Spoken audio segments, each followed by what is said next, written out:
लोगों से छुपाई है कि उस रात मेरे साथ क्या हुआ था और मैं कैसे जली थी। मेरा घर लखनऊ के पास हरदोई जिले में था। मेरे दो भाई थे, राजा हिरण्याक्ष और राजा हिरण्यकश्यप। मेरे बड़े भाई राजा हिरण्याक्ष ने आर्यों द्वारा कब्जा की हुई संपूर्ण भूमि को जीतकर अपने कब्जे में कर लिया था।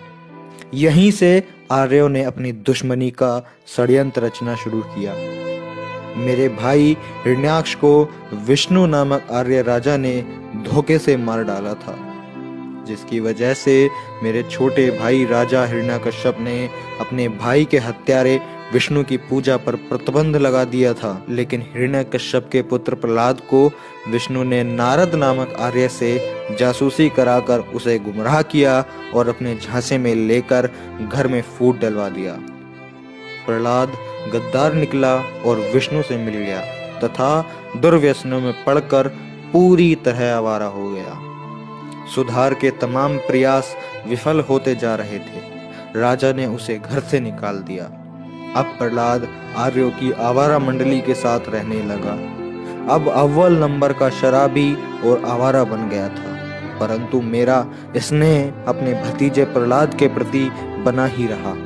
मैं अक्सर राजा से छुपकर प्रहलाद को खाना खिलाने आती थी। फागुन माह की पूर्णिमा थी। मेरा विवाह तय हो चुका था।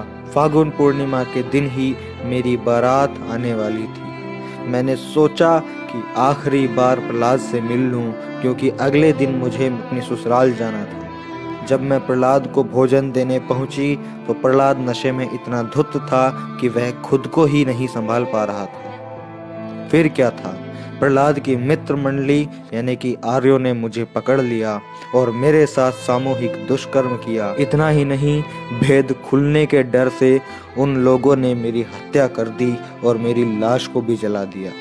जब दूसरे दिन मेरे भाई राजा हिरण्यकश्यप को यह बात पता चली तो उन्होंने मेरे बलात्कारी हत्यारों को पकड़ लिया और उनके माथे पर तलवार की नोक से आवीर लिख दिया, अर्थात ए वीर अर्थात कायर लिखवा कर उनके मुख पर कालिख पोत कर जूते चप्पल की माला पहनाकर पूरे राज्य में जुलूस निकलवाया।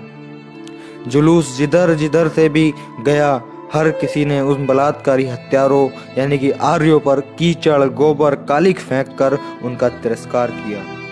परंतु इन झूठे फरेबी मक्कार पाखंडी आर्यों ने मेरी इस शहादत की सच्चाई को छुपाकर होलिका दहन के रूप में एक त्योहार बना दिया है और आप लोग अपनी अज्ञानतावश इसके झांसे में आकर अपनी ही अनार्य बहन होलिका को हर साल जलाकर दूसरे दिन नशे में धुत होकर एक दूसरे को कीचड़ गोबर रंग लगाकर खुशियां मनाते हो।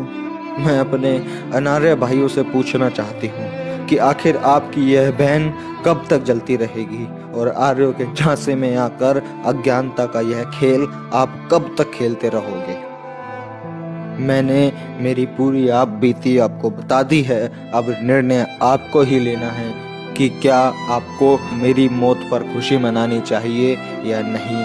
अगर आपको जरा परवाह नहीं है अपनी बहन की तो शौक से खुशियां मनाइए।